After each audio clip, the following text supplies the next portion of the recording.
जो भी आसन हम सारा देश में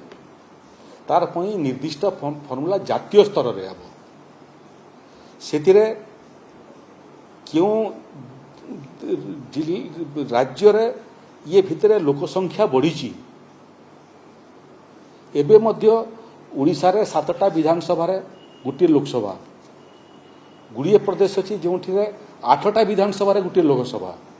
गुड़िए राज्य अच्छी जो 10टा विधानसभा रे गोटे लोकसभा तेणु ताकू संतुलन करने एवं छोट छोट लोकसभा आसन करने जमी सांसद माने अंचल प्रति न्याय करें एवं से 1/3 महिला मानक संरक्षित करने एवं महिला मानक स्थान संरक्षण कथा आसला बेलू डिलिमिटेशन कमिशन गठित होगापी जाऊँगी मत लगुच आज आसंता काली एवं परदिन लोकसभार डिबेट पर एवं फैसला पर डिलिमिटेशन कमिशन सारा देश में आरंभ हो राज्य में आरंभ हो तेणु नवीन बाबू मत लगुच राहुल गांधी कहला पर राहुल गांधी जहाँ कहला तार अक्षर अक्षरे सी ओडिशा प्रसंग में से कथा उल्लेख कर